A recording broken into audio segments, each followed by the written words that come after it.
Out in Kansas, one soldier got the Spanish flu. And from there, it gradually spread to various parts of the country.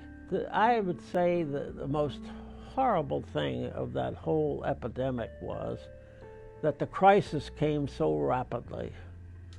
The crisis came within the first 2 to 3 hours of your sickness. You either survived or you were dead. When the flu epidemic hit, somebody would ring, let's say they rang the doorbell at 6 a.m. in the morning and said, my mother just passed away.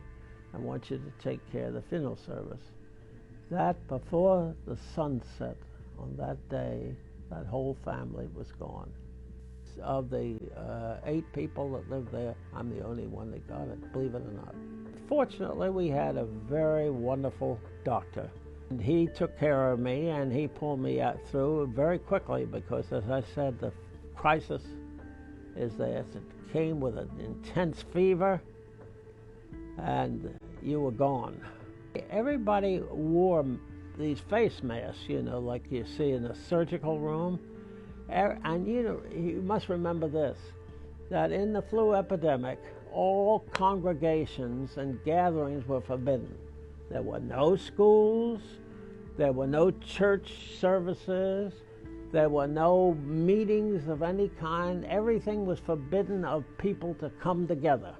You had to keep people apart from one another so that the infection wouldn't spread so rapidly. The memories were so deep in their mind of those that survived or that didn't get it. They were reticent. I would say to about 1922 or thereabouts, where people were willing again to go back to congregating and to feel at ease in church or in school.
Congressman, do I have this right? I'm getting this from the CDC, obviously, that there's a case in your district where it's not explained because they just came from China or they were with somebody who had traveled. Do we have that part right?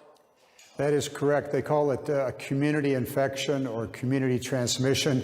That is what they believe this to be. They have no indication that this fellow was involved with a sick person or traveled from a country from which there was extensive coronavirus. So yes, we have perhaps the first community transmission in the United States.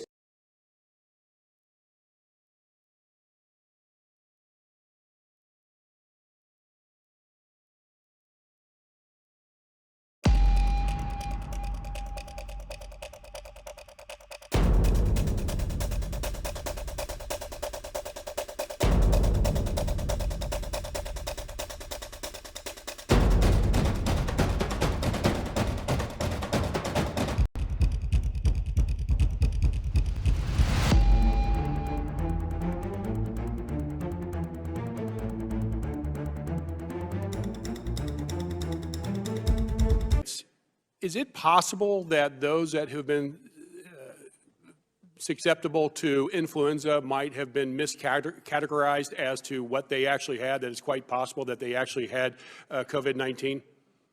The standard practice is the first thing you do is test for influenza. So if they had influenza, they would be positive for But only if they were tested. So if they weren't tested, we don't know what they had. Correct. Okay. And if somebody dies from influenza, are we doing post-mortem testing to see whether it was influenza or whether it was COVID-19?